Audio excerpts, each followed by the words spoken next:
Hello friends, Gateway to English welcomes you once again. I am Rajendra Kumar ਤੇ ਆਪਾਂ discuss ਕਰ ਰਹੇ ਹਾਂ ਨਰੇਸ਼ਨ ਦੇ ਵਿੱਚ ਆਪਾਂ ਕਈ ਵੀਡੀਓਜ਼ ਅਪਲੋਡ ਕਰ ਚੁੱਕੇ ਹਾਂ, ਕਾਫੀ ਕਨਸੈਪਟਸ ਜੋ ਹੈ ਕਲੀਅਰ ਹੋ ਚੁੱਕੇ ਨੇ ਤੇ ਜਿਵੇਂ ਕਿ ਪਹਿਲਾਂ ਰਿਪੋਰਟਿੰਗ ਵਰਬ ਦੇ ਵਿੱਚ ਚੇਂਜਸ ਦੀ ਆਪਾਂ ਨੇ ਵੀਡੀਓਜ਼ ਦੇਖੀਆਂ ਤੇ ਕੋਮਾਸ ਦੀ ਥਾਂ ਤੇ ਕਿਹੜੀ ਕਿਹੜੀ ਕੰਜੰਕਸ਼ਨ ਯੂਜ਼ ਹੁੰਦੀ ਹੈ ਉਹ ਵੀਡੀਓਜ਼ ਆਪਾਂ ਦੇਖ ਚੁੱਕੇ ਹਾਂ। ਹੁਣ ਅੱਜ ਆਪਾਂ ਗੱਲ ਕਰਾਂਗੇ ਕਿ ਜੋ ਆਪਣੀ ਰਿਪੋਰਟਡ ਸਪੀਚ ਹੈ, ਰਿਪੋਰਟਡ ਸਪੀਚ ਦੇ ਵਿੱਚ ਕੀ ਚੇਂਜਸ ਹੋ ਸਕਦੀਆਂ ਨੇ। ਠੀਕ ਹੈ ਜੀ, ਤੇ ਬੜੇ ਗੌਰ ਨਾਲ ਦੇਖਣਾ ਹੈ, ਬਹੁਤ ਹੀ ਇੰਪੋਰਟੈਂਟ ਵੀਡੀਓ ਹੈ ਇਹ। ਇਸ ਤੋਂ ਬਾਅਦ ਜਿੰਨੀਆਂ ਵੀ ਆਉਣਗੀਆਂ ਰਿਪੋਰਟਡ ਸਪੀਚ ਨਾਲ ਸੰਬੰਧਿਤ ਸਾਰੀਆਂ ਹੀ ਇੰਪੋਰਟੈਂਟ ਵੀਡੀਓਜ਼ ਨੇ ਤੇ ਇਹਨਾਂ ਦਾ ਤੁਹਾਨੂੰ ਫਾਇਦਾ ਇਹ ਹੋਏਗਾ, ਇੱਕ ਤਾਂ ਰੂਲਸ ਪਤਾ ਲੱਗਣਗੇ, ਸੈਕੰਡਲੀ ਜੋ ਪਹਿਲਾਂ ਰੂਲਸ ਆਪਾਂ ਕੀਤੇ ਹੋਏ ਨੇ ਕਿ ਰਿਪੋਰਟਿੰਗ ਵਰਬ ਦੇ ਵਿੱਚ ਕੀ ਚੇਂਜਸ ਨੇ, ਕੋਮਾ ਦੀ ਥਾਂ ਤੇ ਕੀ ਚੇਂਜ ਆਉਣੀ ਹੈ, ਕਿਹੜੀ ਕੰਜੰਕਸ਼ਨ ਲੱਗੇਗੀ, ਇਹਨਾਂ ਦੀ ਤੁਹਾਡੀ ਜੋ ਪ੍ਰੈਕਟਿਸ ਵੀ ਹੋਊਗੀ ਨਾਲ ਦੀ ਨਾਲ ਇਸ ਦੇ ਵਿੱਚ। ਠੀਕ ਹੈ, ਸੋ ਵੀਡੀਓ ਦੇ ਵਿੱਚ ਅੰਤ ਤੱਕ ਬਣੇ ਰਹਿਣਾ। ਚਲੋ ਆਪਾਂ ਸ਼ੁਰੂ ਕਰਦੇ ਹਾਂ। ਸਭ ਤੋਂ ਪਹਿਲਾਂ ਆਪਾਂ ਦੇਖੀਏ ਕਿ ਰਿਪੋਰਟਿੰਗ ਵਰਬ ਆਪਣੀ ਰਿਪੋਰਟਡ ਸਪੀਚ ਹੈ, ਇਸ ਦੇ ਵਿੱਚ ਕੀ ਚੇਂਜਸ ਹੁੰਦੀਆਂ ਨੇ, ਕੀ ਆਪਾਂ ਨੂੰ ਇਹਦੇ ਵਿੱਚ ਚੇਂਜ ਕਰਨਾ ਪੈਂਦਾ ਹੈ। ਪਹਿਲੀ ਗੱਲ ਤਾਂ ਦੇਖੋ ਸੈਂਟੈਂਸ ਲਿਖਿਆ ਮੈਂ, ਇੱਥੋਂ ਗੱਲ ਕਲੀਅਰ ਹੋ ਜਾਏਗੀ। He said I shall play now। ਠੀਕ ਹੈ, ਇਹ ਹੋ ਗਈ ਆਪਣੀ ਡਾਇਰੈਕਟ ਸਪੀਚ ਹੈ ਇਹ। ਇੰਨਾ ਪਾਰਟ ਰਿਪੋਰਟਿੰਗ ਵਰਬ ਹੈ, ਇਹ ਰਿਪੋਰਟਡ ਸਪੀਚ ਆਪਣੀ ਕੋਮਾਸ ਦੇ ਵਿੱਚ ਜੋ ਹੈਗੀ ਹੈ। ਕਲੀਅਰ। ਹੁਣ ਦੇਖੋ ਸਟੂਡੈਂਟਸ, ਹੀ ਦਾ ਤਾਂ ਹੀ ਰਹਿ ਗਿਆ, ਸਬਜੈਕਟ ਦੇ ਵਿੱਚ ਕੋਈ ਚੇਂਜ ਕਰਨਾ ਨਹੀਂ ਹੁੰਦਾ। ਹੁਣ ਇੱਥੇ ਸੈਡ ਦਾ ਆਪਾਂ ਨੇ ਸੈਡ ਰੱਖ ਲਿਆ। ਸੈਡ ਦਾ ਸੈਡ ਕਿਉਂ ਰੱਖਿਆ, ਇਹ ਪਹਿਲਾਂ ਕੀਤਾ ਹੋਇਆ ਆਪਾਂ ਨੇ, ਮੈਂ ਫੇਰ ਰਿਵਾਈਜ਼ ਕਰ ਰਿਹਾ, ਇਹ ਗੱਲ ਰਿਪੀਟ ਕਰ ਰਿਹਾ ਕਿਉਂਕਿ ਇੱਥੇ ਜੋ ਰਿਪੋਰਟਡ ਸਪੀਚ ਹੈ ਇਹ ਅਸਰਟਿਵ ਹੈ। ਜਦੋਂ ਰਿਪੋਰਟਡ ਸਪੀਚ ਦਾ ਸੈਂਟੈਂਸ ਅਸਰਟਿਵ ਹੁੰਦਾ ਹੈ, ਅਸਰਟਿਵ ਦਾ ਮਤਲਬ ਹੈ ਨੈਗੇਟਿਵ ਵੀ ਹੋ ਸਕਦਾ ਹੈ, ਪੋਜ਼ਿਟਿਵ ਵੀ ਹੋ ਸਕਦਾ ਹੈ, ਪਰ ਗੱਲ ਜੋ ਉਸ ਦੇ ਵਿੱਚ ਦੱਸੀ ਹੋਈ ਹੁੰਦੀ ਹੈ, ਅਸਰਟ ਕੀਤੀ ਗਈ ਹੁੰਦੀ ਹੈ ਗੱਲ। ਅਸਰਟ, ASSERT ਵਰਡ ਹੈਗਾ, ASSERT। ਅਸਰਟ ਦਾ ਮਤਲਬ ਇਹ ਸਮਝ ਲਓ ਤੁਸੀਂ ਟੈਲ ਹੈ, ਯਾਨੀ ਕਿ ਦੱਸਣਾ ਹੀ ਹੁੰਦਾ ਅਸਰਟ ਦਾ ਮਤਲਬ। ਠੀਕ ਹੈ, ਗੱਲ ਦੱਸੀ ਗਈ ਹੁੰਦੀ ਹੈ ਉਸ ਦੇ ਵਿੱਚ, ਇਸ ਕਰਕੇ ਅਸਰਟ ਤੋਂ ਹੀ ਸੈਂਟੈਂਸ ਵਰਡ ਜਿਹੜਾ ਅਸਰਟਿਵ ਬਣਿਆ ਹੈ। ਅਸਰਟਿਵ ਸੈਂਟੈਂਸ ਤੇ ਪੋਜ਼ਿਟਿਵ ਵੀ ਹੋ ਸਕਦਾ ਹੈ, ਨੈਗੇਟਿਵ ਵੀ ਹੋ ਸਕਦਾ ਹੈ। ਠੀਕ ਹੈ, ਸੋ ਇਹ ਅਸਰਟਿਵ ਹੈ, ਗੱਲ ਦੱਸੀ ਗਈ ਹੈ। I shall play now, ਮੈਂ ਹੁਣ ਖੇਡਾਂਗਾ, ਦੱਸੀ ਹੋਈ ਹੈ ਗੱਲ, ਅਸਰਟਿਵ ਸੈਂਟੈਂਸ ਹੈ। ਇਸ ਕਰਕੇ said ਦਾ ਆਪਾਂ ਨੇ said ਰੱਖਿਆ। said ਦਾ told ਹੋ ਸਕਦਾ ਜੀ, ਇਹ said ਤੋਂ ਬਾਅਦ to ਹੁੰਦਾ। ਜਦੋਂ ਇੱਥੇ ਅਸਰਟਿਵ ਹੋਵੇ ਆਪਾਂ said to ਨੂੰ told ਵਿੱਚ ਚੇਂਜ ਕਰਦੇ ਹਾਂ, said ਨੂੰ said ਦੇ ਵਿੱਚ ਹੀ ਰੱਖ ਲੈਂਦੇ ਹਾਂ। said ਦਾ said ਰੱਖ ਲਿਆ, ਕੋਮਾ ਦੀ ਥਾਂ ਤੇ ਕੀ ਲੱਗਣਾ ਜੀ, that ਲੱਗ ਗਿਆ, ਕਿਉਂਕਿ ਇੱਥੇ ਅਸਰਟਿਵ ਸੈਂਟੈਂਸ ਹੈ। ਕਲੀਅਰ। ਹੁਣ ਦੇਖੋ ਮੈਂ I ਦਾ ਹੀ ਬਣਾ ਦਿੱਤਾ, I ਨੂੰ ਹੀ ਦੇ ਵਿੱਚ ਕਨਵਰਟ ਕੀਤਾ ਹੈਗਾ। ਇਸ ਦਾ ਮਤਲਬ ਇਹ ਹੋਇਆ, ਇਹ ਚੇਂਜ ਹੋਇਆ, ਰਿਪੋਰਟਡ ਸਪੀਚ ਤੇ ਆ ਗਏ। ਹੁਣ ਆਪਾਂ ਇੱਥੋਂ ਤੱਕ ਦਾ ਪਹਿਲਾਂ ਕੀਤਾ ਹੋਇਆ ਆਪਾਂ ਨੇ, I ਦਾ ਹੀ ਹੋਇਆ, ਇੱਕ ਤਾਂ ਚੇਂਜ ਇਹ ਆਈ। ਇਹ ਕੀ ਹੈ, ਪ੍ਰੋਨਾਊਨ ਹੈ। ਕਿਹੜਾ ਪ੍ਰੋਨਾਊਨ ਹੈ, ਇਹ ਹੈਗਾ ਫਸਟ ਪਰਸਨ ਪ੍ਰੋਨਾਊਨ। ਇਸ ਦਾ ਮਤਲਬ ਇਹ ਹੋਇਆ ਕਿ ਜੇਕਰ ਰਿਪੋਰਟਡ ਸਪੀਚ ਦੇ ਵਿੱਚ ਫਸਟ ਪਰਸਨ ਪ੍ਰੋਨਾਊਨ ਹੈ ਤਾਂ ਉਹ ਚੇਂਜ ਹੋ ਸਕਦਾ ਹੈ। ਇਹ ਆਪਾਂ ਨੂੰ ਦੇਖਣਾ ਪੈਣਾ ਵੀ ਚੇਂਜ ਕਰਨਾ ਹੈ ਕਿ ਨਹੀਂ ਕਰਨਾ, ਵਿਚਾਰ ਕਰਨਾ ਬਣਦਾ ਹੈ। ਇਹ ਨਾ ਚੇਂਜ ਹੁੰਦੇ ਨੇ ਜੋ ਪ੍ਰੋਨਾਊਨਸ ਨੇ। ਕਿਹੜੇ ਕਿਹੜੇ ਪ੍ਰੋਨਾਊਨਸ, ਇੱਕ ਤਾਂ ਫਸਟ ਪਰਸਨ ਪ੍ਰੋਨਾਊਨ। ਫਸਟ ਪਰਸਨ ਦੇ ਵਿੱਚ ਆਪਣੇ ਕੋਲ ਆ ਜਾਂਦਾ I ਤੇ we। ਠੀਕ ਹੈ, ਇਸ ਨਾਲ ਰਿਲੇਟਡ, I ਨਾਲ ਰਿਲੇਟਡ ਕੋਈ ਵੀ ਹੋ ਸਕਦਾ ਹੈ, ਜਿਵੇਂ ਕਿ I, my, me। ਠੀਕ ਹੈ, mine, myself। ਠੀਕ ਹੈ, I ਨਾਲ ਰਿਲੇਟਡ ਕੋਈ ਵੀ ਹੋ ਸਕਦਾ ਹੈ ਪ੍ਰੋਨਾਊਨ, ਇਹ ਫਸਟ ਪਰਸਨ ਪ੍ਰੋਨਾਊਨ ਹੈ। ਇਸੇ ਤਰ੍ਹਾਂ we ਨਾਲ ਰਿਲੇਟਡ ਕੋਈ ਵੀ ਹੋ ਸਕਦਾ ਹੈ, we, our, us, ourselves। ours ਵੀ ਹੁੰਦਾ ਹੈ, OURS ਲੱਗ ਜਾਂਦਾ, ours। ਠੀਕ ਹੈ, ਯਾਨੀ ਕਿ I ਅਤੇ we ਨਾਲ ਰਿਲੇਟਡ ਜਿੰਨੇ ਵੀ ਪ੍ਰੋਨਾਊਨਸ ਨੇ ਉਹਨਾਂ ਨੂੰ ਆਪਾਂ ਕਹਿੰਦੇ ਆ ਫਸਟ ਪਰਸਨ ਪ੍ਰੋਨਾਊਨਸ। ਤੇ ਜੇਕਰ ਰਿਪੋਰਟਡ ਸਪੀਚ ਇਹ ਕੋਮਾਸ ਦੇ ਵਿੱਚ ਫਸਟ ਪਰਸਨ ਪ੍ਰੋਨਾਊਨਸ ਆਏ ਹੋਣ, ਉਹ ਚੇਂਜ ਕਰਨੇ ਬਣਦੇ ਨੇ। ਠੀਕ ਹੈ ਜੀ, ਦੂਜੇ ਪ੍ਰੋਨਾਊਨ ਇੱਥੇ ਚੇਂਜ ਕਰਨਾ ਬਣਦਾ ਹੈ, ਉਹ ਹੈਗਾ you, ਯਾਨੀ ਕਿ second person pronoun. Second person pronoun you ਹੈ। you ਨਾਲ ਰਿਲੇਟਡ ਹੋਰ ਵਰਡਸ ਨੇ, ਜਿਵੇਂ you ਹੋ ਸਕਦਾ, you the your, you, yours, yourself, yourselves ਵੀ ਹੋ ਸਕਦਾ ਹੈ। ਠੀਕ ਹੈ, ਤਾਂ ਇਹ ਸਾਰੇ ਯਾਨੀ ਕਿ ਸੈਕੰਡ ਪਰਸਨਸ ਨੇ। ਕਹਿਣ ਦਾ ਮਤਲਬ ਕੀ ਹੈ, ਜੇਕਰ ਰਿਪੋਰਟਡ ਸਪੀਚ ਦੇ ਵਿੱਚ ਫਸਟ ਪਰਸਨ ਪ੍ਰੋਨਾਊਨ ਜਾਂ ਸੈਕੰਡ ਪਰਸਨ ਪ੍ਰੋਨਾਊਨ ਆਇਆ ਹੋਵੇ ਤਾਂ ਉਹ ਚੇਂਜ ਕਰਨਾ ਹੈ। ਕਿਵੇਂ ਚੇਂਜ ਕਰਨਾ ਹੈ, ਇਸ ਤੇ ਆਪਾਂ ਡਿਸਕਸ ਕਰਾਂਗੇ। ਦੂਸਰਾ ਦੇਖੋ, ਸ਼ੈਲ ਦਾ ਇੱਥੇ ਆਪਾਂ ਨੇ ਵੁੱਡ ਕਰ ਦਿੱਤਾ, ਸ਼ੈਲ ਦਾ ਵੁੱਡ ਕੀਤਾ, ਇੱਥੇ ਵੀ ਕੁਝ ਚੇਂਜ ਕੀਤਾ ਆਪਾਂ ਨੇ। ਇਹ ਕਿਉਂ ਚੇਂਜ ਹੋਇਆ, ਟੈਂਸ ਚੇਂਜ ਹੋ ਗਿਆ ਇਹ।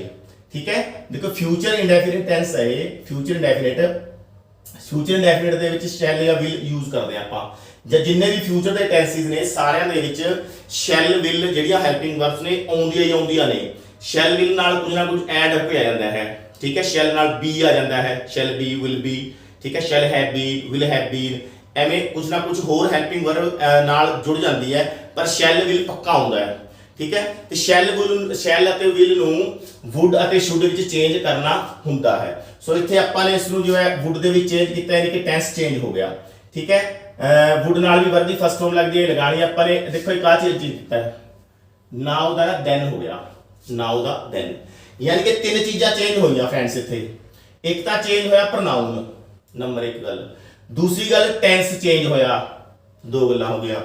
ਤੀਸਰੀ ਗੱਲ ਇਹ ਵਰਡ ਚੇਂਜ ਹੋਇਆ, ਨਾਉ ਦਾ ਦੈਨ ਬਣਿਆ। ਇਹ ਵਰਡ ਜਿਹੜੇ ਕੀ ਨੇ ਨੀਅਰਨੈਸ ਨੂੰ ਸ਼ੋ ਕਰਦੇ ਨੇ, ਨੀਅਰਨੈਸ ਨੂੰ, ਜੋ ਮਤਲਬ ਨੇੜਤਾ ਨੂੰ ਸ਼ੋ ਕਰਦੇ ਨੇ। ਜੋ ਨੇੜਤਾ ਨੂੰ ਸ਼ੋ ਕਰਨ ਵਾਲੇ ਸ਼ਬਦ ਨੇ, ਨੀਅਰਨੈਸ ਨੂੰ ਸ਼ੋ ਕਰਨ ਵਾਲੇ ਸ਼ਬਦ ਹੁੰਦੇ ਨੇ, ਉਹਨਾਂ ਨੂੰ ਆਪਾਂ ਨੇ ਚੇਂਜ ਕਰਨਾ ਡਿਸਟੈਂਸ ਸ਼ੋ ਕਰਨ ਵਾਲੇ ਸ਼ਬਦਾਂ ਦੇ ਵਿੱਚ, ਠੀਕ ਹੈ। ਜਿਵੇਂ ਨਾਉ ਦਾ ਦੈਨ ਹੋ ਗਿਆ, ਦਿਸ ਦਾ ਦੈਟ ਹੋ ਜਾਏਗਾ। ਇਹ ਟੇਬਲ ਆਪਾਂ ਕਰਾਂਗੇ ਪੂਰੀ ਡਿਸਕਸ। ਫਿਲਹਾਲ ਮੈਂ ਤੁਹਾਨੂੰ ਇਹ ਦੱਸਣ ਦੀ ਕੋਸ਼ਿਸ਼ ਕਰ ਰਿਹਾ ਹਾਂ ਕਿ ਤਿੰਨ ਚੀਜ਼ਾਂ ਚੇਂਜ ਹੋਣਗੀਆਂ। ਫਸਟ ਪਰਸਨ ਤੇ ਸੈਕੰਡ ਪਰਸਨ ਪ੍ਰੋਨਾਊਨਸ ਚੇਂਜ ਹੋਣਗੇ, ਟੈਂਸ ਚੇਂਜ ਹੋ ਸਕਦਾ ਹੈ, ਤੇ ਇਹ ਵਰਡਸ ਨੇ ਜਿਹੜੇ ਇਹ ਚੇਂਜ ਹੋ ਸਕਦੇ ਨੇ। ਇਹ ਕਦੋਂ ਚੇਂਜ ਕਰਨੇ ਨੇ, ਇਹ ਧਿਆਨ ਰੱਖਣਾ ਹੈ ਕਿ ਇੱਧਰ ਜੋ ਹੈ ਜੋ ਰਿਪੋਰਟਡ ਆਪਣੀ ਰਿਪੋਰਟਿੰਗ ਵਰਬ ਹੈ ਇਹ ਪਾਸਟ ਟੈਂਸ ਵਿੱਚ ਹੋਣੀ ਚਾਹੀਦੀ ਹੈ। ਇਹ ਪਾਸਟ ਨਾ ਸੈਟ ਦੇਖੋ, ਇਸ ਕਰਕੇ ਆਪਾਂ ਨੇ ਇੱਥੇ ਚੇਂਜ ਕੀਤੇ ਨੇ ਇਹ, ਠੀਕ ਹੈ। ਇਹ ਪਾਸਟ ਵਿੱਚ ਚੇਂਜ ਹੋਏਗਾ ਤਾਂ ਹੀ ਇੱਧਰ ਜੋ ਹੈ ਟੈਂਸ ਆਪਾਂ ਨੇ ਚੇਂਜ ਕਰਨਾ ਹੈ। ਤੇ ਇਹ ਜਿਹੜੇ ਵਰਡਸ ਨੇ ਨੀਅਰਨੈਸ ਨੂੰ ਸ਼ੋ ਕਰਨ ਵਾਲੇ ਵਰਡਸ ਨੇ ਤੇ ਡਿਸਟੈਂਸ ਨੂੰ ਸ਼ੋ ਕਰਨ ਵਾਲੇ ਸ਼ਬਦਾਂ ਦੇ ਵਿੱਚ ਇਹਨਾਂ ਨੂੰ ਚੇਂਜ ਕਰਨਾ ਹੈ, ਕਨਵਰਟ ਕਰਨਾ ਹੈ। ਇਹ ਵੀ ਉਦੋਂ ਹੀ ਕਰਨਾ ਹੈ ਜਦੋਂ ਟੈਂਸ ਬਦਲਾਂਗੇ। ਇਹਨਾਂ ਦਾ ਆਪਸ ਵਿੱਚ ਸੰਬੰਧ ਹੈ, ਇਹਨਾਂ ਸ਼ਬਦਾਂ ਦਾ ਤੇ ਟੈਂਸ ਦਾ। ਇਹ ਉਦੋਂ ਹੀ ਚੇਂਜ ਹੋਣਗੇ ਜੇਕਰ ਇੱਧਰ ਪਾਸਟ ਟੈਂਸ ਹੈ। ਤੇ ਇਹ ਜਿਹੜੇ ਪ੍ਰੋਨਾਊਨਸ ਨੇ, ਫਸਟ ਪਰਸਨ ਪ੍ਰੋਨਾਊਨ ਆਈ ਵੀ ਅਤੇ ਸੈਕੰਡ ਪਰਸਨ ਪ੍ਰੋਨਾਊਨ ਯੂ ਨਾਲ ਰਿਲੇਟਡ ਜਿੰਨੇ ਵੀ ਨੇ, ਉਹ ਚੇਂਜ ਹੋ ਸਕਦੇ ਨੇ, ਉਹਨਾਂ ਦਾ ਟੈਂਸ ਨਾਲ ਕੋਈ ਸੰਬੰਧ ਨਹੀਂ ਹੈਗਾ, ਠੀਕ ਹੈ। ਇਹ ਚੇਂਜ ਹੋ ਸਕਦੇ ਨੇ, ਇਹਨਾਂ ਦੇ ਵਿੱਚ ਕੋਈ ਟੈਂਸ ਦਾ ਅੜਿੱਕਾ, ਟੈਂਸ ਕੋਈ ਅੜਿੱਕਾ ਨਹੀਂ ਇਹਨਾਂ ਵਾਸਤੇ। ਬਟ ਇਹ ਜਿਹੜੇ ਮਤਲਬ ਵਰਡਸ ਨੇ ਤੇ ਆ ਟੈਂਸ ਹੈ, ਇਹ ਚੇਂਜ ਹੋ ਜਾਣਗੇ। ਕਦੋਂ ਕਰਨੇ ਨੇ, ਜਦੋਂ ਇਹ ਇੱਥੇ ਪਾਸਟ ਟੈਂਸ ਹੋਵੇ। ਆ ਦੇਖੋ ਨੈਕਸਟ ਸੈਂਟੈਂਸ ਦੇਖੋ, ਇੱਥੇ ਮੈਂ ਹੁਣ ਪ੍ਰੈਜ਼ੈਂਟ ਕਰਤਾ, he says I shall play now। ਉਹ ਕਹਿੰਦਾ ਹੈ ਮੈਂ ਹੁਣ ਖੇਡਾਂਗਾ। ਹੁਣ ਇੱਥੇ ਜੋ ਹੈ said ਸੀ, ਪਾਸਟ ਸੀ, ਇੱਥੇ ਮੈਂ ਕਰ ਦਿੱਤਾ ਪ੍ਰੈਜ਼ੈਂਟ ਟੈਂਸ, ਸੇ ਨਾਲ s ਲਗਾ ਦਿੱਤਾ, ਪ੍ਰੈਜ਼ੈਂਟ ਇੰਡੈਫਿਨਿਟ ਟੈਂਸ ਹੋ ਗਿਆ। ਸੋ he says ਦਾ says ਰੱਖ ਲਿਆ। ਕਿਉਂ ਰੱਖਿਆ says ਦਾ says? ਕਿਉਂਕਿ ਅਸਰਟਿਵ ਸੈਂਟੈਂਸ ਹੈ। ਇਹ ਰੂਲ ਆਪਾਂ ਪੜਿਆ ਹੋਇਆ, ਜੇਕਰ ਇੱਥੇ ਅਸਰਟਿਵ ਹੈ ਤਾਂ says ਦਾ says ਰੱਖਣਾ ਹੁੰਦਾ ਹੈ, ਤੇ ਕੋਮਾ ਦੀ ਥਾਂ ਤੇ that ਲਗਾਉਣਾ ਹੁੰਦਾ ਹੈ। ਆਪਾਂ ਨੇ that ਇੱਥੇ ਜੋ ਹੈ ਲਗਾ ਦਿੱਤਾ। ਤੇ ਉਸ ਤੋਂ ਬਾਅਦ ਦੇਖੋ ਤੁਸੀਂ ਟੈਂਸ ਚੇਂਜ ਨਹੀਂ ਹੋਇਆ ਫਰੈਂਡਸ, ਟੈਂਸ ਚੇਂਜ ਨਹੀਂ ਹੋਇਆ। ਦੇਖੋ ਹੀ ਦਾ ਤਾਂ ਆਈ ਦਾ ਜੋ ਹੈ ਹੀ ਬਣ ਗਿਆ। ਇਹ ਆਈ ਦਾ ਹੀ ਕਿਉਂ ਬਣਿਆ? ਕਿਉਂਕਿ ਇਹ ਹੀ ਵਾਸਤੇ ਯੂਜ਼ ਹੋਇਆ ਹੈ। ਇੱਥੇ ਜਿਹੜਾ ਫਸਟ ਪਰਸਨ ਪ੍ਰੋਨਾਊਨ ਹੁੰਦਾ ਨਾ ਆਈ ਤੇ ਵੀ, ਇਹ ਸਮਝ ਲਓ ਇਸ ਵਾਸਤੇ ਵਰਤਿਆ ਗਿਆ ਹੁੰਦਾ, ਸਬਜੈਕਟ ਵਾਸਤੇ, ਠੀਕ ਹੈ। ਹੀ ਸੇਜ਼, ਉਹ ਕਹਿੰਦਾ ਹੈ ਆਈ ਸ਼ੈਲ ਪਲੇ ਨਾਓ, ਮੈਂ ਹੁਣ ਖੇਡਾਂਗਾ, ਯਾਨੀ ਕਿ ਉਹ ਕਹਿੰਦਾ ਹੈ ਕਿ ਉਹ ਹੁਣ ਖੇਡੇਗਾ। ਇਹ ਆਈ ਕੌਣ ਹੈ? ਹੀ ਹੈ, ਇਸ ਕਰਕੇ ਤੇ ਹੀ ਜੋ ਹੈ ਲਿਖਿਆ ਗਿਆ ਹੈ। ਤੇ ਕੋਮਾ ਦੀ ਥਾਂ ਤੇ ਦੈਟ ਲੱਗਿਆ, ਆਈ ਦਾ ਹੀ ਹੋ ਗਿਆ। ਹੁਣ ਦੇਖੋ ਸ਼ੈਲ ਦੀ ਥਾਂ ਤੇ ਮੈਂ ਵਿਲ ਲਗਾ ਦਿੱਤਾ। ਇਹਦਾ ਮਤਲਬ ਇਹ ਨਹੀਂ ਵੀ ਟੈਂਸ ਚੇਂਜ ਹੋ ਗਿਆ, ਟੈਂਸ ਨਹੀਂ ਚੇਂਜ ਹੋਇਆ। ਇਹ ਦੇਖੋ ਸ਼ੈਲ ਅਤੇ ਵਿਲ ਦੋਨੋਂ ਹੀ ਹੈਲਪਿੰਗ ਵਰਬਸ ਫਿਊਚਰ ਟੈਂਸ ਲੱਗਦੀਆਂ ਨੇ। ਇਹ ਪੜਿਆ ਹੋਇਆ ਆਪਾਂ ਟੈਂਸ ਕੀਤੇ ਹੋਏ ਨੇ। ਜੇਕਰ ਅਜੇ ਤੱਕ ਟੈਂਸ ਵਾਲੀ ਵੀਡੀਓ ਨਹੀਂ ਦੇਖੀ ਤਾਂ ਉਹ ਦੇਖ ਲਓ, ਠੀਕ ਹੈ। ਇਹ ਆਪਾਂ ਨੇ ਪੜਿਆ ਕਿ ਫਿਊਚਰ ਜਿਹੜਾ ਟੈਂਸ ਹੈ ਇੰਡੈਫਿਨਿਟ, ਉਸ ਦੇ ਵਿੱਚ ਸ਼ੈਲ ਅਤੇ ਵਿਲ ਦੋ ਹੈਲਪਿੰਗ ਵਰਬਸ ਨੇ, ਠੀਕ ਹੈ। ਇਹ ਆਪਸ ਵਿੱਚ ਚੇਂਜ ਹੋ ਸਕਦੀਆਂ ਨੇ। ਚੇਂਜ ਹੋ ਗਈ, ਦੇਖੋ ਇੱਥੇ ਕਿਉਂ ਚੇਂਜ ਕਰਨੀ ਪਈ ਆਪਾਂ ਨੂੰ? ਇੱਥੇ ਆਈ ਆਇਆ ਸੀ ਤਾਂ ਕਰਕੇ ਸ਼ੈਲ ਸੀ। ਹੁਣ ਆਈ ਜੋ ਹੈ ਕਿਉਂਕਿ ਹੀ ਬਣ ਗਿਆ ਇੱਥੇ, ਇਸ ਕਰਕੇ ਆਈ ਹੀ ਨਾਲ ਆਪਾਂ ਸ਼ੈਲ ਲਗਾਉਂਦੇ ਨਹੀਂ ਹੈਗੇ, ਕਿਉਂਕਿ ਸ਼ੈਲ ਤਾਂ ਜਿਹੜਾ ਹੈ ਆਈ ਅਤੇ ਵੀ ਨਾਲ ਯੂਜ਼ ਹੁੰਦਾ ਹੈ ਫਿਊਚਰ ਇੰਡੈਫਿਨਿਟ ਟੈਂਸ ਦੇ ਵਿੱਚ। ਇਸ ਕਰਕੇ ਟੈਂਸ ਤਾਂ ਹੁਣ ਫਿਊਚਰ ਹੀ ਰੱਖਣਾ ਆਪਾਂ ਨੇ, ਫਿਊਚਰ ਇੰਡੈਫਿਨਿਟ ਹੀ ਰੱਖਣਾ ਹੈ। ਕਿਉਂ ਰੱਖਣਾ ਹੈ? ਕਿਉਂਕਿ ਇੱਧਰ ਪ੍ਰੈਜ਼ੈਂਟ ਹੈ। ਜੇ ਇੱਧਰ ਪਾਸਟ ਹੁੰਦਾ ਫਿਰ ਟੈਂਸ ਆਪਾਂ ਚੇਂਜ ਕਰਦੇ। ਹੁਣ ਟੈਂਸ ਤਾਂ ਚੇਂਜ ਨਹੀਂ ਕਰਨਾ, ਸੇਮ ਰੱਖਣਾ ਹੈ। ਹੁਣ ਤੁਸੀਂ ਦੇਖੋ ਆਈ ਸ਼ੈਲ ਪਲੇ ਨਾਓ ਤੇ he will play now, tense ਤਾਂ ਸੇਮ ਹੈ ਨਾ, ਦੋਨੋਂ ਬਾਕੀ ਫਿਊਚਰ ਇੰਡੈਫਿਨਿਟ ਦੇ ਨੇ, ਟੈਂਸ ਚੇਂਜ ਨਹੀਂ ਹੋਇਆ, ਠੀਕ ਹੈ। ਸੋ ਨਾਓ ਵੀ ਚੇਂਜ ਨਹੀਂ ਹੋਇਆ। ਦੇਖੋ ਨਾਓ ਦਾ ਨਾਓ ਆ ਗਿਆ, ਇੱਥੇ ਨਾਓ ਦਾ ਆਪਾਂ ਨੇ ਦੈਨ ਕੀਤਾ ਸੀ। ਇਹ ਕਿਉਂ ਹੋਇਆ ਸੀ? ਕਿਉਂਕਿ ਇੱਧਰ ਪਾਸਟ ਸੀ। ਵੁੱਡ ਕਿਉਂ ਆਇਆ? ਕਿਉਂਕਿ ਇੱਧਰ ਪਾਸਟ ਸੀ। ਨਾਓ ਦਾ ਨਾਓ ਕਿਉਂ ਰਹਿ ਗਿਆ? ਕਿਉਂਕਿ ਇੱਧਰ ਪ੍ਰੈਜ਼ੈਂਟ ਹੈ, ਪਾਸਟ ਨਹੀਂ ਹੈ, ਠੀਕ ਹੈ। ਫਿਊਚਰ ਇੰਡੈਫਿਨਿਟ ਦਾ ਫਿਊਚਰ ਇੰਡੈਫਿਨਿਟ ਕਿਉਂ ਰਹਿ ਗਿਆ? ਕਿਉਂਕਿ ਇੱਧਰ ਪ੍ਰੈਜ਼ੈਂਟ ਟੈਂਸ ਹੈ। ਵਰਬ ਜਿਹੜੀ ਹੈ ਰਿਪੋਰਟਿੰਗ ਵਰਬ ਉਹ ਪ੍ਰੈਜ਼ੈਂਟ ਟੈਂਸ ਦੇ ਵਿੱਚ ਹੈ। ਓਕੇ, ਹੋਰ ਐਗਜ਼ਾਮਪਲ ਲੈ ਲਓ ਇੱਕ, he will say I shall play now। ਹੁਣ ਦੇਖੋ ਇੱਥੇ ਫਿਊਚਰ ਆ ਗਿਆ, he will say future definite ਹੋ ਗਿਆ, ਤਾਂ ਇੱਧਰ ਟੈਂਸ ਚੇਂਜ ਨਹੀਂ ਹੋਊਗਾ, ਨਾ ਹੀ ਇਹ ਵਰਡ ਚੇਂਜ ਹੋਊਗਾ, ਬਟ ਜੋ ਪ੍ਰੋਨਾउन ਹੈ ਪ੍ਰੋਨਾउन ਚੇਂਜ ਹੋਊਗਾ। ਠੀਕ ਹੈ, ਇਹ ਟੈਂਸ ਚੇਂਜ ਨਹੀਂ ਹੋਏਗਾ, ਇਹ ਵਰਡ ਜੋ ਹੈ ਚੇਂਜ ਨਹੀਂ ਹੋਏਗਾ। ਠੀਕ ਹੈ, ਵਰਡਸ ਕਿਹੜੇ ਨੇ, ਮੈਂ ਬਾਰ-ਬਾਰ ਦੱਸ ਰਿਹਾ ਤੁਹਾਨੂੰ, ਇਹ ਨੀਅਰਨੈਸ ਨੂੰ ਸ਼ੋ ਕਰਨ ਵਾਲੇ ਵਰਡ ਨੇ, ਉਹਨਾਂ ਨੂੰ ਡਿਸਟੈਂਸ ਨੂੰ ਸ਼ੋ ਕਰਨ ਵਾਲੇ ਵਰਡਸ ਦੇ ਵਿੱਚ ਚੇਂਜ ਕਰਨਾ ਹੁੰਦਾ ਹੈ। ਕਰਨਾ ਕਦੋਂ ਹੈ, ਜਦੋਂ ਟੈਂਸ ਬਦਲਾਂਗੇ। ਟੈਂਸ ਕਦੋਂ ਬਦਲਾਂਗੇ, ਜੇ ਇਧਰ ਪਾਸਟ ਹੋਊਗਾ। ਠੀਕ ਹੈ, ਇਹ ਦਿਮਾਗ 'ਚ ਰੱਖਣੀ ਹੈ ਗੱਲ। ਹੁਣ ਵਿਲ ਸੇ ਆ ਗਿਆ, ਵਿਲ ਸੇ ਦਾ ਵਿਲ ਸੇ ਰੱਖ ਲਿਆ, ਕਿਉਂ ਰੱਖਿਆ, ਕਿਉਂਕਿ ਇਧਰ ਅਸਰਟਿਵ ਸੈਂਟੈਂਸ ਹੈ। ਠੀਕ ਹੈ, ਜਦੋਂ ਇਧਰ ਅਸਰਟਿਵ ਹੋਵੇ ਤਾਂ ਵਿਲ ਸੇ ਦਾ ਵਿਲ ਸੇ ਰਹੇਗਾ ਤੇ ਕੋਮਾ ਦੀ ਥਾਂ ਤੇ ਦੈਟ ਲੱਗੇਗਾ। ਆਈ ਕੌਣ ਹੈ, ਹੀ ਹੈ, he will say I shall play now. I ਦਾ ਆਪਾਂ ਨੇ ਇੱਥੇ ਹੀ ਲਿਖਤਾ, ਹੀ ਨਾਲ ਕਿਉਂਕਿ ਸ਼ੈਲ ਯੂਜ਼ ਨਹੀਂ ਹੋ ਸਕਦਾ, ਫਿਊਚਰ ਇੰਡੈਫਿਨਿਟ ਟੈਂਸ ਹੈ, ਟੈਂਸ ਚੇਂਜ ਨਹੀਂ ਕਰਨਾ, ਇਸ ਕਰਕੇ ਆਪਾਂ ਨੇ ਹੀ ਨਾਲ ਜੋ ਹੈ ਵਿਲ ਯੂਜ਼ ਕਰ ਦਿੱਤਾ। ਇਹਦਾ ਭਰਾ ਇਹ ਸ਼ੈਲ ਤੇ ਵਿਲ ਦੋ ਭਰਾ ਨੇ, ਇਹ ਫਿਊਚਰ ਇੰਡੈਫਿਨਿਟ ਦੇ ਵਿੱਚ ਲੱਗਦੇ ਨੇ। ਇਹ ਆਪਸ ਵਿੱਚ ਸਮਝੌਤਾ ਹੈਗਾ, ਕੋਈ ਏਡੀ ਗੱਲ ਨਹੀਂ ਹੈਗੀ। ਇੰਟਰਚੇਂਜ ਜੇਕਰ ਉਹੀ ਟੈਂਸ ਰੱਖਣਾ ਹੋਵੇ ਇੰਟਰਚੇਂਜ ਹੋ ਜਾਂਦੇ ਨੇ, ਇਹ ਡਿਪੈਂਡ ਕਰਦਾ ਕਿ ਨਵਾਂ ਸਬਜੈਕਟ ਕੀ ਆਇਆ ਹੈ। ਠੀਕ ਹੈ ਜੀ, ਸੋ ਇਹ ਜੋ ਹੈ ਚੇਂਜ ਨਹੀਂ ਹੋਇਆ। ਸਮਝ ਆਈ ਗੱਲ। ਹੁਣ ਇੱਥੋਂ ਤੱਕ ਇੰਨੀ ਕੁ ਗੱਲ ਮੈਂ ਤੁਹਾਨੂੰ ਦੱਸਣ ਦੀ ਕੋਸ਼ਿਸ਼ ਕੀਤੀ ਹੈਗੀ ਹੈ ਕਿ ਜੇਕਰ ਰਿਪੋਰਟਿੰਗ ਵਰਬ ਯਾਨੀ ਕਿ ਕੋਮਾਸ ਤੋਂ ਬਾਹਰ ਵਾਲਾ ਜੋ ਪਾਰਟ ਹੈ ਉਹ ਜੋ ਹੈ ਪਾਸਟ ਟੈਂਸ ਦੇ ਵਿੱਚ ਹੋਵੇ ਤਾਂ ਇੱਧਰ ਵਾਲਾ ਟੈਂਸ ਆਪਾਂ ਨੇ ਚੇਂਜ ਕਰਨਾ ਹੈ, ਫਿਰ ਤਾਂ ਰਿਪੋਰਟਡ ਸਪੀਚ ਵਾਲਾ। ਠੀਕ ਹੈ, ਪਰ ਜੇਕਰ ਰਿਪੋਰਟਿੰਗ ਵਰਬ ਆਪਣੀ ਪ੍ਰੈਜ਼ੈਂਟ ਜਾਂ ਫਿਊਚਰ ਦੇ ਵਿੱਚ ਹੋਵੇ ਫਿਰ ਟੈਂਸ ਚੇਂਜ ਨਹੀਂ ਕਰਨਾ। ਇਹ ਗੱਲ ਹੋ ਗਈ। ਹੁਣ ਇੱਕ ਸਥਿਤੀ ਐਵੇਂ ਦੀ ਵੀ ਹੈ ਕਿ ਜੇਕਰ ਇੱਧਰ ਪਾਸਟ ਵੀ ਹੋਵੇ ਤਾਂ ਵੀ ਟੈਂਸ ਚੇਂਜ ਨਹੀਂ ਹੁੰਦਾ, ਇਹ ਇੱਕ ਐਕਸੈਪਸ਼ਨ ਹੈ। ਠੀਕ ਹੈ, ਇਸ ਨੂੰ ਵੀ ਦਿਮਾਗ ਵਿੱਚ ਰੱਖਣਾ। ਨਾਰਮਲ ਰੂਲ, ਜਨਰਲ ਰੂਲ ਇਹੀ ਹੈ ਕਿ ਜੇਕਰ ਪਾਸਟ ਆ ਗਿਆ ਇੱਧਰ ਤਾਂ ਇੱਧਰ ਟੈਂਸ ਅਤੇ ਆ ਵਰਡਸ ਚੇਂਜ ਹੋਣਗੇ। ਠੀਕ ਹੈ, ਪ੍ਰੋਨਾउंस ਤਾਂ ਹੋਣੇ ਹੀ ਹੋਣੇ ਆ ਚੇਂਜ, ਇਹਨਾਂ ਦਾ ਟੈਂਸ ਨਾਲ ਕੋਈ ਲਿੰਕ ਹੈ ਹੀ ਨਹੀਂ। ਠੀਕ ਹੈ, ਸੋ ਇੱਧਰ ਪਾਸਟ ਵੀ ਹੈ, ਦੇਖੋ ਫਿਰ ਵੀ ਮੈਂ ਟੈਂਸ ਇੱਧਰ ਰਿਪੋਰਟਡ ਸਪੀਚ ਦਾ ਚੇਂਜ ਨਹੀਂ ਕੀਤਾ। ਇਹ ਕੰਡੀਸ਼ਨ ਹੁੰਦੀ ਹੈ, ਦੇਖੋ ਯਾਦ ਰੱਖਣਾ, ਯੂਨੀਵਰਸਲ ਟਰੂਥ ਆ ਜੇ, ਸੱਚਾਈ। ਠੀਕ ਹੈ, ਤੇ ਯੂਨੀਵਰਸਲ ਹੋਵੇ ਸੱਚਾਈ ਦੀ। ਠੀਕ ਹੈ, ਜੋ ਹਰ ਥਾਂ ਤੇ ਸੱਚ ਹੈ। ਠੀਕ ਹੈ, ਉਸ ਨੂੰ ਕਹਿੰਦੇ ਆਪਾਂ ਯੂਨੀਵਰਸਲ ਟਰੂਥ। ਜਿਵੇਂ ਕਿ ਧਰਤੀ ਗੋਲ ਹੈ, ਧਰਤੀ ਸੂਰਜ ਵਾਲੇ ਘੁੰਮਦੀ ਹੈ, the sun rises in the east, ਹੈ ਸੂਰਜ ਪੂਰਬ ਵਿੱਚੋਂ ਨਿਕਲਦਾ ਹੈ, ਪੱਛਮ ਵਿੱਚ ਛਿਪਦਾ ਹੈ। ਠੀਕ ਹੈ, ਸਾਰੇ ਕੀ ਹੈ, ਯੂਨੀਵਰਸਲ ਟਰੂਥਸ ਨੇ। ਤੇ ਹਿਸਟੋਰੀਕਲ ਫੈਕਟ ਵੀ ਹੋ ਸਕਦੇ ਨੇ, ਹਿਸਟੋਰੀਕਲ ਫੈਕਟ। ਠੀਕ ਹੈ, ਕੋਈ ਵੀ ਇਤਿਹਾਸਿਕ ਸੱਚ, ਸੱਚਾਈ। ਠੀਕ ਹੈ, ਇਤਿਹਾਸ ਦਾ ਤੱਥ ਹੈ ਕੋਈ, ਜੇਕਰ ਉਹ ਆ ਜਾਵੇ ਰਿਪੋਰਟਡ ਸਪੀਚ ਦੇ ਵਿੱਚ ਤਾਂ ਵੀ ਟੈਂਸ ਨਹੀਂ ਚੇਂਜ ਕਰਨਾ ਹੁੰਦਾ। ਜਿਸ ਟੈਂਸ ਵਿੱਚ ਆ ਗਈ ਸੇਮ ਟੈਂਸ ਵਿੱਚ ਲਿਖ ਦਿਓ। ਠੀਕ ਹੈ, ਤੇ ਇੱਕ ਹੈਗਾ ਇੰਪਰੋਬੇਬਲ ਕੰਡੀਸ਼ਨ ਹੈ, ਇਸ ਦੇ ਵਿੱਚ ਐਗਜ਼ਾਮਪਲ ਲਿਖਿਆ ਹੋਇਆ ਹੈ ਇੰਪਰੋਬੇਬਲ ਕੰਡੀਸ਼ਨ ਦਾ, ਯਾਨੀ ਕਿ ਉਹ ਇਸ ਤਰ੍ਹਾਂ ਦੀ ਕੰਡੀਸ਼ਨ ਹੈ ਵੀ ਉਹ ਪੂਰੀ ਤਾਂ ਹੋ ਨਹੀਂ ਸਕਦੀ। ਠੀਕ ਹੈ, ਉਂਝ ਮਤਲਬ ਦਾਵਾ ਹੀ ਹੈ ਬਸ, ਆ ਵੀ ਐਵੇਂ ਹੁੰਦਾ, ਕਾਸ਼ ਐਵੇਂ ਹੁੰਦਾ। ਠੀਕ ਹੈ, ਹੁੰਦਾ ਹੈ ਨਹੀਂ ਉਹ। ਇਸ ਤਰ੍ਹਾਂ ਦੀ ਕੰਡੀਸ਼ਨ ਵਾਲਾ ਸੈਂਟੈਂਸ ਆ ਜੇ ਰਿਪੋਰਟਡ ਸਪੀਚ ਦੇ ਵਿੱਚ, ਉਸ ਦਾ ਵੀ ਟੈਂਸ ਚੇਂਜ ਨਹੀਂ ਕਰਨਾ ਹੁੰਦਾ। ਦੇਖੋ friends, he said 2 and 2 make 4, 2 ਤੇ 2 4 ਹੁੰਦੇ ਨੇ ਜੀ, ਯੂਨੀਵਰਸਲ ਟਰੂਥ ਹੈ, ਸਾਰਿਆਂ ਨੂੰ ਪਤਾ ਹੈ ਕਿ 2 ਤੇ 2 4 ਹੁੰਦੇ ਨੇ, ਇਹ 'ਚ ਵੀ ਕੋਈ ਦੋਹਰਾਈ ਹੈ ਹੀ ਨਹੀਂ। ਸੋ ਜਦੋਂ ਇਸ ਤਰ੍ਹਾਂ ਦਾ ਸੈਂਟੈਂਸ ਇੱਥੇ ਆ ਜੇ ਤਾਂ ਆਪਾਂ ਨੇ ਕੀ ਕਰਨਾ, ਦੇਖੋ ਜੋ ਸੈਡ ਹੈ, ਸੈਡ ਦਾ ਤਾਂ ਸੈਡ ਰਹਿ ਗਿਆ ਕਿਉਂਕਿ ਸੈਂਟੈਂਸ ਅਸਰਟਿਵ ਹੈ, ਕੋਮਾ ਦੀ ਥਾਂ ਤੇ ਦੈਟ ਲੱਗ ਗਿਆ। ਬਾਕੀ ਸੈਂਟੈਂਸ ਐਜ਼ ਇਟ ਇਜ਼, ਦੇਖੋ ਮੇਕ ਆਇਆ ਹੋਇਆ ਹੈ, ਮੇਕ ਵਰਬ ਦੀ ਫਸਟ ਫਾਰਮ ਹੈ, ਯਾਨੀ ਕਿ ਇਹ ਕੀ ਹੈ, ਪ੍ਰੈਜ਼ੈਂਟ ਇੰਡੈਫਿਨਿਟ ਟੈਂਸ ਹੈ। ਪ੍ਰੈਜ਼ੈਂਟ ਇੰਡੈਫਿਨਿਟ ਨੂੰ ਪਾਸਟ ਇੰਡੈਫਿਨਿਟ ਦੇ ਵਿੱਚ ਚੇਂਜ ਕਰਨਾ ਬਣਦਾ ਹੈ, ਪਰ ਆਪਾਂ ਚੇਂਜ ਨਹੀਂ ਕੀਤਾ ਇੱਥੇ। ਮੇਕ ਦਾ ਮੇਕ ਹੀ ਲਿਖਿਆ ਹੈ, ਮੇਕ ਦੀ ਸੈਕੰਡ ਫਾਰਮ ਹੁੰਦੀ ਹੈ ਮੇਡ, MADE ਮੇਡ। ਮੇਡ ਆਪਾਂ ਨੇ ਇੱਥੇ ਨਹੀਂ ਲਿਖਿਆ, ਕਿਉਂ ਨਹੀਂ ਲਿਖਿਆ, ਕਿਉਂਕਿ ਇਹ ਜੋ ਵੈਸੇ ਲਿਖਣਾ ਬਣਦਾ ਸੀ ਕਿਉਂਕਿ ਪਾਸਟ ਆਇਆ ਹੋਇਆ। ਦੇਖੋ ਇੱਧਰ ਜਦੋਂ ਇੱਧਰ ਪਾਸਟ ਹੈ ਫਿਰ ਟੈਂਸ ਚੇਂਜ ਕਰਨਾ ਹੁੰਦਾ ਹੈ, ਪਰ ਇੱਥੇ ਚੇਂਜ ਨਹੀਂ ਕੀਤਾ, ਮੇਕ ਦਾ ਮੇਕ ਲਿਖਤਾ। ਪ੍ਰੈਜ਼ੈਂਟ ਇੰਡੈਫਿਨਿਟ ਨੂੰ ਪ੍ਰੈਜ਼ੈਂਟ ਇੰਡੈਫਿਨਿਟ ਦੇ ਵਿੱਚ ਹੀ ਰੱਖਿਆ।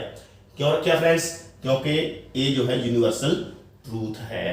ठीक है जी, नेक्स्ट देखो, I said India got freedom on 15th of August 1947। मैं कहा कि भारत ने जो है 15 अगस्त 1947 ਨੂੰ आज़ादी प्राप्त की।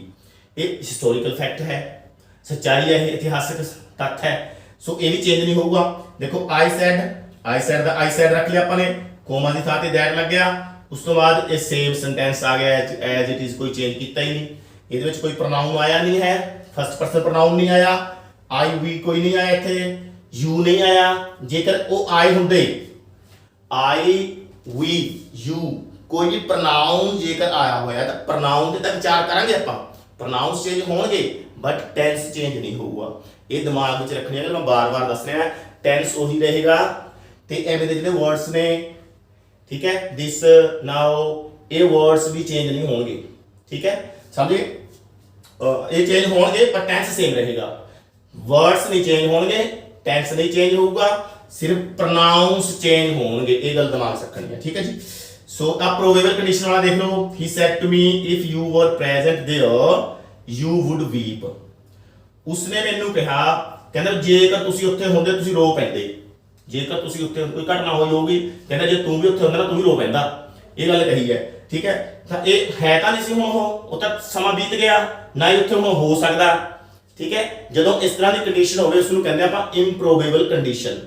ਤੇ ਇਸ ਤਰ੍ਹਾਂ ਦੀ ਕੰਡੀਸ਼ਨ ਜੇਕਰ ਇੱਥੇ ਆਈ ਹੋਈ ਹੈ ਤਾਂ ਪਾਸਟ ਇੰਡੈਫੀਨਿਟ ਟੈਂਸ ਦੇ ਵਿੱਚ ਦਿੱਤਾ ਹੁੰਦਾ ਹੈ, ਪਾਸਟ ਦੇ ਵਿੱਚ, ਤਾਂ ਇਹ ਚੇਂਜ ਨਹੀਂ ਹੁੰਦਾ ਫਿਰ ਇਹ, ਠੀਕ ਹੈ। ਸੋ ਐਜ਼ ਇਟ ਇਜ਼ ਲਿਖ ਦਾਂਗੇ, ਇਸ ਨੂੰ ਦੇਖੋ, ਸੈਡ ਟੂ, ਹੀ ਦਾ ਤਾਂ ਹੀ ਆ ਗਿਆ, ਸੈਡ ਟੂ ਦਾ ਟੋਲਡ, ਟੋਲਡ ਕਿਉਂ ਕੀਤਾ, ਕਿਉਂਕਿ ਇੱਧਰ ਸੈਂਟੈਂਸ ਅਸਰਟਿਵ ਹੈ, ਕੋਈ ਵੀ ਗੱਲ ਤੇ ਪੁੱਛੀ ਨਹੀਂ ਗਈ, ਨਾ ਹੀ ਓਪਟੇਟਿਵ ਸੈਂਟੈਂਸ ਹੈ, ਕੋਈ ਵਿਸ਼ ਨਹੀਂ ਕੀਤੀ ਗਈ, ਠੀਕ ਹੈ, ਕੋਈ ਪ੍ਰੇ ਨਹੀਂ ਕੀਤੀ ਗਈ, ਨਾ ਹੀ ਐਕਸਕਲੇਮੇਟਰੀ ਹੈ, ਇੱਕਦਮ ਅਚਾਨਕ ਕੋਈ ਗੱਲ ਨਹੀਂ ਬੋਲੀ ਗਈ, ਹੈਰਾਨੀ ਨਾਲ ਨਹੀਂ ਬੋਲੀ, ਡਰ ਨਾਲ ਨਹੀਂ ਬੋਲੀ ਕੋਈ ਗੱਲ, ਠੀਕ ਹੈ, ਨਾ ਹੀ ਇੰਟਰੋਗੇਟਿਵ ਹੈ ਕਿਸੇ ਪ੍ਰਕਾਰ ਦਾ, ਇੱਥੇ ਸਿਰਫ ਇੱਕ ਗੱਲ ਨੂੰ ਦੱਸਿਆ ਗਿਆ ਹੈ। ਸੋ ਜਦੋਂ ਇੱਥੇ ਅਸਰਟਿਵ ਯਾਨੀ ਕਿ ਅਸਰਟਿਵ ਸੈਂਟੈਂਸ ਹੈ, ਜਦੋਂ ਇੱਥੇ ਸੈਂਟੈਂਸ ਅਸਰਟਿਵ ਹੁੰਦਾ ਹੈ ਤਾਂ ਆਪਾਂ ਸੈਡ ਟੂ ਨੂੰ ਟੋਲਡ ਵਿੱਚ ਚੇਂਜ ਕਰ ਦਿੰਦੇ ਹਾਂ, ਇਸ ਕਰਕੇ ਹੀ ਟੋਲਡ ਮੀ ਹੋ ਗਿਆ, ਕੋਮਾ ਦੀ ਥਾਂ ਤੇ ਦੈਟ ਲੱਗਿਆ ਜੀ। ਹੁਣ ਇਹ ਧਿਆਨ ਰੱਖਣਾ ਹੈ ਕੰਡੀਸ਼ਨਲ ਇਫ ਹੈ, ਇਸ ਨੂੰ ਆਪਾਂ ਰਿਮੂਵ ਨਹੀਂ ਕਰਨਾ, ਠੀਕ ਹੈ, ਇਹ ਕੰਜੰਕਸ਼ਨ ਆਪਣੀ ਦੈਟ ਲੱਗ ਗਈ ਹੈ, ਕੋਮਾ ਦੀ ਥਾਂ ਤੇ ਆਪਣਾ ਬਾਕੀ ਸੈਂਟੈਂਸ ਐਜ਼ ਇਟ ਇਜ਼ ਇਸ ਦੇ ਵਿੱਚ ਆਏਗਾ, ਇਹਨੂੰ ਕਹਿੰਦੇ ਆਪਾਂ ਇੰਪ੍ਰੋਬੇਬਲ ਕੰਡੀਸ਼ਨ। ਸੋ ਇਹ 3 ਕੰਡੀਸ਼ਨਸ ਹੋ ਗਈਆਂ, ਠੀਕ ਹੈ। ਇੱਕ ਹੈਬਿਚੁਅਲ ਫੈਕਟਸ ਹੁੰਦੇ ਨੇ ਜਿਹੜੇ, ਉਹਨਾਂ ਦੇ ਵਿੱਚ ਵੀ ਟੈਂਸ ਚੇਂਜ ਨਹੀਂ ਹੁੰਦਾ ਕਈ ਵਾਰ, ਹੈਬਿਚੁਅਲ ਫੈਕਟਸ, ਠੀਕ ਹੈ, ਜੋ ਹੈਬਿਟ ਹੈ, ਡੇਲੀ ਉਹੀ ਕੰਮ ਕਰਦਾ ਬੰਦਾ, ਉਸ ਤਰ੍ਹਾਂ ਦਾ ਸੈਂਟੈਂਸ ਜੇਕਰ ਰਿਪੋਰਟਡ ਸਪੀਚ ਦੇ ਵਿੱਚ ਆ ਜਾਵੇ ਤਾਂ ਵੀ ਉਸਦਾ ਟੈਂਸ ਚੇਂਜ ਨਹੀਂ ਹੁੰਦਾ, ਠੀਕ ਹੈ ਜੀ। ਇਹ 3-4 ਕੰਡੀਸ਼ਨਸ ਨੇ, ਇਹਨਾਂ ਨੂੰ ਦਿਮਾਗ 'ਚ ਰੱਖਣਾ। ਪਰ ਜੇਕਰ ਇਹਨਾਂ ਤੋਂ ਬਿਨਾ ਸੈਂਟੈਂਸ ਕੋਈ ਹੋਰ ਸੈਂਟੈਂਸ ਹੈ, ਠੀਕ ਹੈ, ਤੇ ਇੱਧਰ ਪਾਸਟ ਟੈਂਸ ਹੈ, ਇੱਧਰ ਜੋ ਸਪੀਚ ਹੈ ना का यूनिवर्सल ट्रूथ है, हिस्टोरिकल फैक्ट नहीं है, इंप्रोबेबल कंडीशन नहीं है, हैबिचुअल फैक्ट नहीं है, ठीक है, फिर टेंस चेंज होगा जी, ठीक है जी। हुण गल करते हैं टेंस चेंज होगा किवें, टेंस किवें चेंज होगा जी, किहड़ा टेंस आया होवे किहड़े दे विच चेंज करना है, इधर आपां देखांगे। हुण देखो, जेकर अपने कोल आया होवे जी प्रेजेंट टेंस, प्रेजेंट इंडेफिनिट, ये प्रेजेंट इंडेफिनिट टेंस दा रूल्स ने, ये फर्स्ट फॉर्म भी हो सकती है, फर्स्ट फॉर्म ਨਾਲ ਐਸ ਲੱਗਿਆ ਹੋ ਸਕਦਾ ਹੈ, ਆਈਈਐਸ ਹੋ ਸਕਦਾ ਹੈ, ਜਾਂ ਡੂ ਡਜ਼ ਨਾਲ ਦਾ ਵੀ ਫਰਸਟ ਫॉर्म ਆ ਜਾਵੇ, ਕਿੱਥੇ, ਇੱਥੇ, ਇੱਥੇ, ਠੀਕ ਹੈ। ਤਾਂ ਫਿਰ ਕੀ ਕਰਦੇ ਆਪਾਂ, ਇਸ ਨੂੰ ਆਪਾਂ ਚੇਂਜ ਕਰ ਦਿੰਦੇ ਆ, ਵਰਬ ਦੀ ਸੈਕੰਡ ਫॉर्म ਜਾਂ ਡਿਡ ਨੋਟ ਨਾਲ ਫਰਸਟ ਫॉर्म ਦੇ ਵਿੱਚ ਚੇਂਜ ਕਰਾਂਗੇ, ਠੀਕ ਹੈ। ਕਹਿਣ ਦਾ ਮਤਲਬ ਇਹ ਹੈ ਫਰੈਂਡਸ ਕਿ present indefinite tense past indefinite tense ਦੇ ਵਿੱਚ ਚੇਂਜ ਕਰ ਦੇਣਾ ਹੈ। ਕਦੋਂ ਕਰਨਾ ਹੈ, ਜਦੋਂ ਆਪਣੀ ਰਿਪੋਰਟਿੰਗ ਵਰਬ ਪਾਸਟ ਟੈਂਸ ਦੇ ਵਿੱਚ ਹੋਵੇ ਉਦੋਂ, ਠੀਕ ਹੈ ਜੀ, ਇਹ ਧਿਆਨ ਰੱਖਣਾ। ਦੂਸਰੀ ਗੱਲ ਆ ਗਈ, ਜੇਕਰ ਆਪਣੀ ਸਪੀਚ ਦੇ ਵਿੱਚ ਇਜ਼, ਐਮ, ਆਰ ਤੇ ਆਈਐਨਜੀ ਫਾਰਮ ਲੱਗੀ ਹੋਈ ਆ ਜਾਵੇ, ਯਾਨੀ ਕਿ ਇਹ ਕੀ ਹੈ, ਪ੍ਰੈਜ਼ੈਂਟ ਕੰਟੀਨਿਊਸ ਟੈਂਸ ਹੈ, ਉਸ ਨੂੰ ਆਪਾਂ ਚੇਂਜ ਕਰ ਦਾਂਗੇ ਪਾਸਟ ਕੰਟੀਨਿਊਸ ਟੈਂਸ ਦੇ ਵਿੱਚ, ਵੋਜ ਵਰ ਨਾਲ ਆਈਐਨਜੀ ਫਾਰਮ ਲਗਾ ਦਾਂਗੇ। ਆਈਐਨਜੀ ਫਾਰਮ ਇੱਧਰ ਵੀ ਹੈ, ਇੱਧਰ ਵੀ ਹੈ, ਇਸ ਕਰਕੇ ਇਸ ਤੇ ਕੋਈ ਜ਼ਿਆਦਾ ਧਿਆਨ ਦੇਣ ਦੀ ਜ਼ਰੂਰਤ ਨਹੀਂ ਹੈ ਆਪਾਂ ਨੂੰ। ਤੁਸੀਂ ਇੰਨਾ ਕੁ ਦਿਮਾਗ 'ਚ ਰੱਖਿਓ ਵੀ ਇਜ਼, ਐਮ, ਆਰ ਨੂੰ ਵੋਜ਼ ਵਰ ਦੇ ਵਿੱਚ ਚੇਂਜ ਕਰਨਾ ਹੈ। ਇਹ ਤਾਂ ਆਈ ਜਾਣੇ ਤਾਂ ਚੇਂਜ ਹੋਣਾ ਹੀ ਨਹੀਂ, ਪਹਿਲਾਂ ਹੀ ਆਈਐਨਜੀ ਫਾਰਮ ਲੱਗੀ ਹੋਊਗੀ, ਤਾਂ ਆਈਐਨਜੀ ਫਾਰਮ ਇੱਧਰ ਵੀ ਆਈਐਨਜੀ ਫਾਰਮ ਹੈ, ਇਸ ਨੂੰ ਤਾਂ ਚੇਂਜ ਕਰਨ ਦੀ ਜ਼ਰੂਰਤ ਹੀ ਨਹੀਂ ਪੈਣੀ ਆਪਾਂ ਨੂੰ, ਠੀਕ ਹੈ। ਸੋ ਇਸ ਕਰਕੇ ਇਸ ਤੇ ਬਹੁਤਾ ਧਿਆਨ ਦੇਣ ਦੀ ਲੋੜ ਹੀ ਨਹੀਂ ਹੈਗੀ, ਆਪਾਂ ਇੰਨਾ ਫੋਕਸ ਕਰੀਏ ਕਿ ਇਜ਼, ਐਮ, ਆਰ ਵੋਜ਼ ਵਰ ਦੇ ਵਿੱਚ ਚੇਂਜ ਕਰ ਦੇਣੇ ਨੇ ਆਪਾਂ ਨੇ, ਠੀਕ ਹੈ ਜੀ। ਅੱਗੇ ਦੇਖੋ, हैज हैव ਨਾਲ थर्ड फॉर्म आ गई ਜੇਕਰ, यानी कि प्रेजेंट परफेक्ट टेंस। ਇੱਥੇ ਮੈਂ ਥੋੜਾ ਜਿਹਾ ਹੋਰ ਸੌਖਾ ਕਰ ਦੇਣਾ ਕਿ present indefinite past indefinite, present ਦਾ ਪਹਿਲਾ ਪਾਸਟ ਦੇ ਪਹਿਲੇ ਵਿੱਚ ਚੇਂਜ ਹੋ ਜਾਊਗਾ, प्रेजेंट ਦਾ ਦੂਜਾ ਪਾਸਟ ਦੇ ਦੂਜੇ ਵਿੱਚ ਚੇਂਜ ਹੋ ਜਾਊਗਾ, प्रेजेंट ਦਾ ਤੀਜਾ यानी कि प्रेजेंट परफेक्ट पास्ट ਦੇ ਤੀਜੇ ਵਿੱਚ ਚੇਂਜ ਹੋ ਜਾਊਗਾ, यानी कि पास्ट परफेक्ट ਵਿੱਚ ਚੇਂਜ ਹੋ ਜਾਏਗਾ, ठीक है। ਐਵੇਂ ਚੱਲ ਰਹੀ ਸੀ ਇਹ।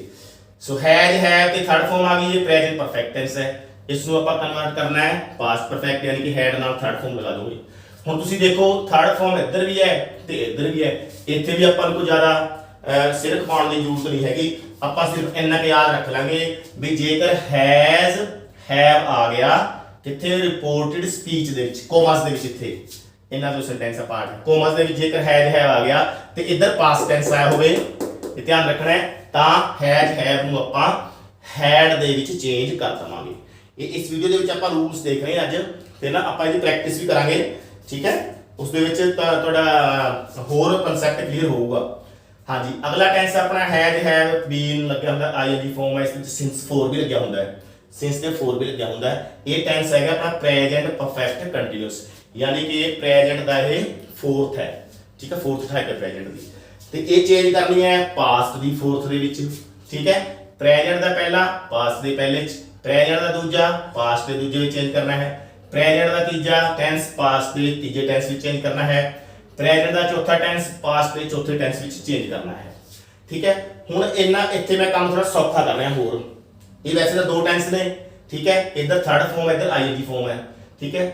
ਇਸ ਨੂੰ ਹੋਰ ਸੌਖਾ ਕਿਵੇਂ ਕਰ ਸਕਦੇ ਆ ਤੁਸੀਂ ਧਿਆਨ ਨਾਲ ਦੇਖੋ ਬੀਨ ਇੱਥੇ ਵੀ ਲੱਗਿਆ ਹੈ ਇੱਥੇ ਵੀ ਲੱਗਿਆ ਹੈ ਆਈਐਨਜੀ ਫਾਰਮ ਇੱਥੇ ਵੀ ਲੱਗੀ ਹੋਈ ਹੈ ਇੱਥੇ ਵੀ ਲੱਗੀ ਹੋਈ ਹੈ ਚੇਂਜ ਕੀ ਹੋਇਆ ਸਿਰਫ ਹੈਡ ਹੀ ਚੇਂਜ ਹੋਇਆ ਹੈਜ਼ ਹੈਵ ਦਾ ਇੱਥੇ ਵੀ ਹੈਜ਼ ਹੈਵ ਦਾ ਹੈਡ ਹੀ ਚੇਂਜ ਕੀਤਾ ਆਪਾਂ ਨੇ ਵਰਬ ਨੂੰ ਨਾ ਛੇੜੋ ਤੁਸੀਂ ਇੱਧਰ ਵੀ ਛੇੜਨ ਦੀ ਜ਼ਰੂਰਤ ਨਹੀਂ ਇੱਧਰ ਵੀ ਛੇੜਨ ਦੀ ਜ਼ਰੂਰਤ ਨਹੀਂ ਆਪਾਂ ਨੇ ਕੀ ਕਰਨਾ ਹੈ ਯਾਨੀ ਕਿ ਦੋਨਾਂ ਦਾ ਤੁਸੀਂ ਇੱਕ ਹੀ ਗੱਲ ਯਾਦ ਰੱਖੋਗੇ ਦੋਨਾਂ ਟੈਂਸਿਸ ਵਾਸਤੇ ਕਿ ਜੇਕਰ ਹੈਜ਼ ਹੈਵ ਆ ਗਿਆ फॉर्म उसके नाल भावें जिहड़ी मर्जी आई हुई है थर्ड फॉर्म आई हुई है आईएनजी फॉर्म आई हुई है भावें कोई फॉर्म नहीं भी आई हुई ठीक है।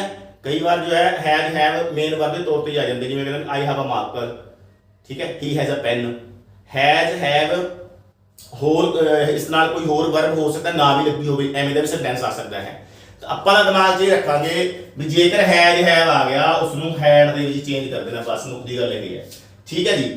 उस तो बाद आ गए जी ये हो गए अपना चार हो गए प्रेजेंट के चार पास्ट के चार दे विच पहला पहला दूजा दूजा तीजा तीजा चौथा चौथे विच चेंज कर देना है ठीक है जी पंजाबी च समझ लो गल है।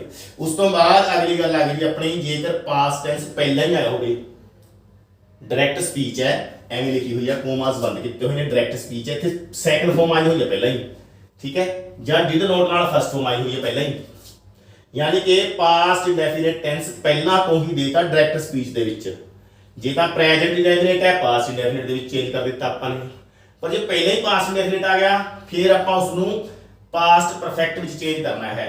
ये पास्ट दा पहला टेंस है ये पास्ट दा तीजा टेंस है यानी कि पास्ट इंडेफिनिट नूं चेंज करना है पास्ट परफेक्ट दे विच क्लियर। उस तो बाद आ गया जेकर पास्ट कंटीन्यूअस पहला ही आया होवे देखो जे इज है मारता आया होया है was verb they which change कर देना है पर जे पहला ही वॉज वर्ब आ गया फिर अपन ने की करना है वॉज वर्ब की थां ते इस हैड बीन जो है लिखांगे अपन ठीक है। ये आईएनजी फॉर्म तो लगी होगी ये तो कोई दिक्कत नहीं है ये भावें तुसीं ना भी ध्यान दोगे कोई दिक्कत वाली गल नहीं तुसीं इन्ना क याद रखियो वॉज वर्ब की थां ते हैड बीन लिखना अपन ने जो टेंस चेंज करांगे ठीक है जी। उस तो बाद आ गई जी ये पास्ट इंडेफिनिट हो गया पास्ट कंटीन्यूअस हो गया ते पास्ट परफेक्ट ते पास्ट परफेक्ट कंटीन्यूअस यानी कि पास्ट दा तीजा ਅਤੇ ਪਾਸਟ ਦਾ ਚੌਥਾ ਇਹ ਚੇਂਜ ਨਹੀਂ ਹੁੰਦੇ ਠੀਕ ਹੈ। ਇਹ ਗੱਲ ਆਪਣਾ ਕੰਮ ਘਟ ਗਿਆ ਠੀਕ ਹੈ।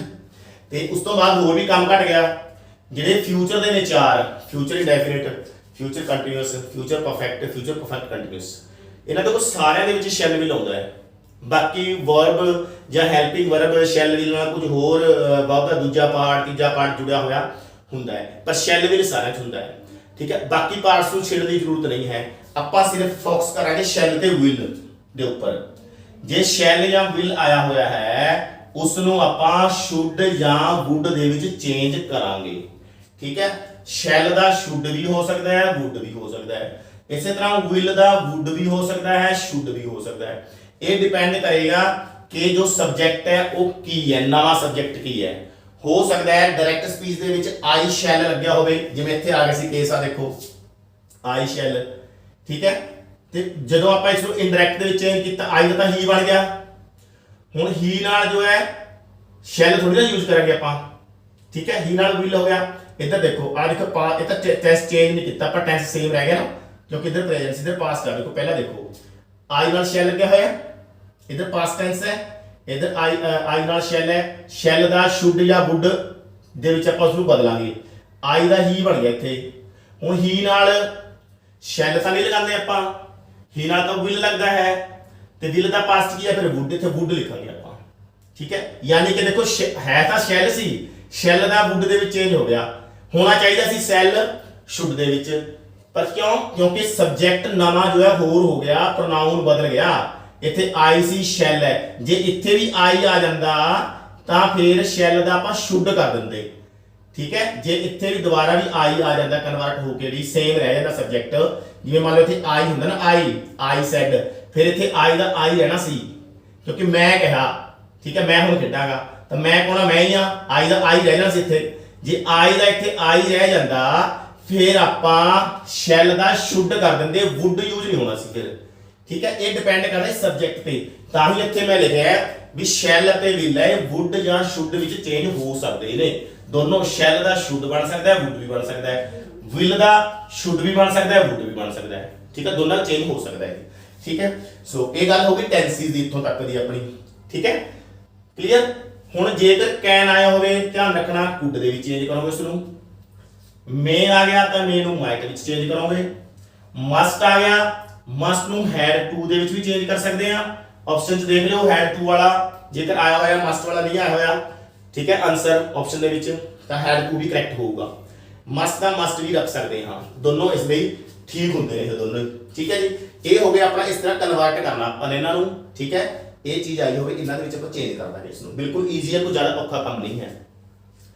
करना कदों है चेंज, ये ध्यान रखियो कि इधर पास्ट टेंस आया होवे, एक गल हो गई कि आया होवे पास्ट इधर, दूसरी गल इधर यूनिवर्सल ट्रूथ ना होवे, हिस्टोरिकल फैक्ट ना होवे, इंप्रोबेबल कंडीशन ना होवे, हैबिचुअल फैक्ट ना होवे, ये गल्लां याद रखणियां ने।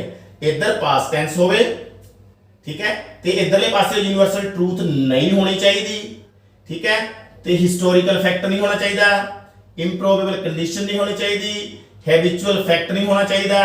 जेकर ये सारियां गल्लां सही ने, दुरुस्त ने, तां इन्हां नूं इन्हां विच चेंज कर देना है। ये सीगा अपना अज दा टॉपिक, इन्ना अपनी अज दी वीडियो सी प्रवान करना। इन्हां दी प्रैक्टिस लई आपां जो है अगली वीडियो च प्रैक्टिस करांगे आपां, नहीं तो वीडियो ज़्यादा लंबी बन जाएगी। एक सेंटेंस लिखा होया मैं ये करवा देना तुहानूं, इस तो बाद आपां मैं तुहाडे तों इजाजत लऊंगा। नैक्सट वीडियो दे विच आपां प्रैक्टिस करांगे। देखो, the teacher sad Anu writes a poem, अध्यापक ने कहा अनु पोएम लिखदी है, ठीक है। हुण देखो पहली कंडीशन आ गई, इत्थे सैड आ गए, पास्ट टेंस हो गया, ठीक है। एक गल तां क्लियर हो गई कि इधर टेंस बदलिया जा सकता है। हुण दूसरी गल आपां ने देखनी है, Anu writes a poem, Anu poem लिखदी है, कि यह यूनिवर्सल ट्रूथ है? बिल्कुल नहीं है। किसी ने की पता लिख दिया कि नहीं लिख दिया, झूठ भी हो सकता है, सच थोड़ी ना है, ठीक है। हरेक को थोड़ा पता है भी पूरी दुनिया को पता है, यूनिवर्सल ट्रूथ नहीं है, ठीक है।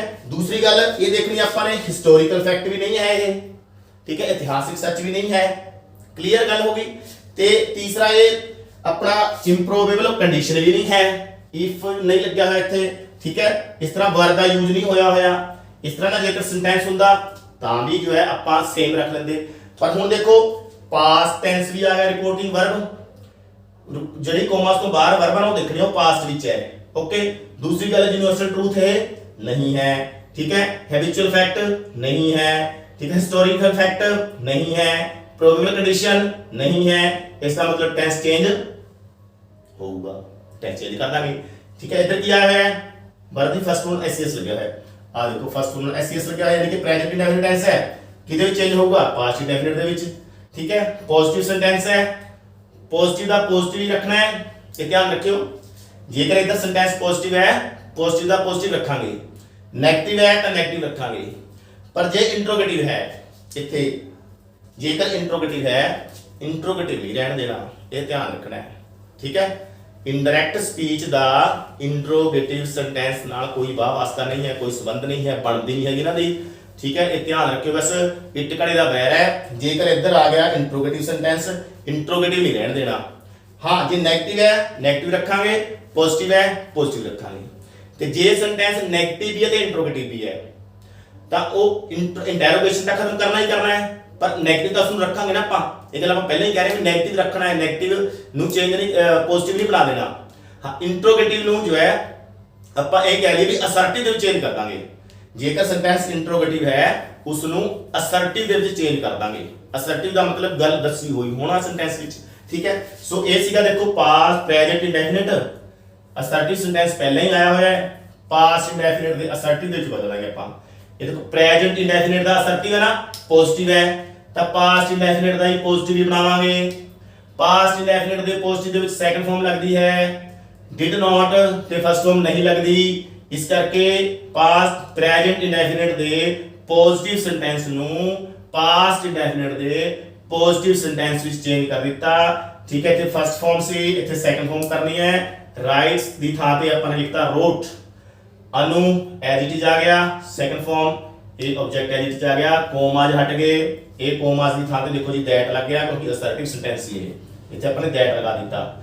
ਬਾਕੀ ਸਾਰੇ ਕੋਮਾ ਸਭ ਡਿਲੀਟ ਕਰਕੇ ਫੁੱਲ ਸਟਾਪ ਲੱਗ ਗਿਆ ਤੇ ਆਪਣਾ ਕੰਮ ਕੰਪਲੀਟ ਹੋ ਗਿਆ। ਬਾਕੀ ਪ੍ਰੈਕਟਿਸ ਆਪਾਂ ਨੈਕਸਟ ਵੀਡੀਓ ਦੇ ਵਿੱਚ ਕਰਾਂਗੇ, ਠੀਕ ਹੈ ਫਰੈਂਡਸ। ਸਾਰੀਆਂ ਵੀਡੀਓਜ਼ ਲਗਾਤਾਰ ਸੀਕੁਐਂਸ ਦੇ ਵਿੱਚ ਦੇਖਦੇ ਚੱਲੋ ਤੇ ਮੈਂ ਪੂਰੀ ਕੋਸ਼ਿਸ਼ ਹੈ ਮੇਰੇ ਵੱਲੋਂ ਕਿ ਤੁਹਾਨੂੰ ਫ੍ਰੀ ਆਫ ਕੋਸਟ ਇਹ ਸਾਰਾ ਮਟੀਰੀਅਲ, ਸਾਰੀ ਨੌਲੇਜ ਜੋ ਹੈ ਗ੍ਰਾਮਰ ਦੇ ਬਾਰੇ ਚ ਜੇ ਫ੍ਰੀ ਆਫ ਕੋਸਟ ਤੁਹਾਨੂੰ ਪ੍ਰੋਵਾਈਡ ਕਰਵਾਵਾਂ, ਠੀਕ ਹੈ। ਮੇਰੇ ਵੱਲੋਂ ਮੈਂ ਪੂਰੀ ਕੋਸ਼ਿਸ਼ ਕਰ ਰਿਹਾ ਹਾਂ। ਮਿਹਨਤ ਤੁਹਾਨੂੰ ਵੀ ਕਰਨੀ ਪਏਗੀ, ਪ੍ਰੈਕਟਿਸ ਤਾਂ ਤੁਸੀਂ ਹੀ ਕਰਨੀ ਹੈ, ਠੀਕ ਹੈ। ਆਪਾਂ ਸਿਰਫ ਇੱਕ ਰਸਤਾ ਦੱਸ ਸਕਦੇ ਹਾਂ, ਠੀਕ ਹੈ। ਰਸਤੇ ਤੇ ਚੱਲਣਾ ਜੋ ਸਟੂਡੈਂਟ ਨਹੀਂ ਹੁੰਦਾ। ਸੋ ਡੀਅਰ ਫਰੈਂਡਸ ਮਿਹਨਤ ਕਰੋ, ਠੀਕ ਹੈ।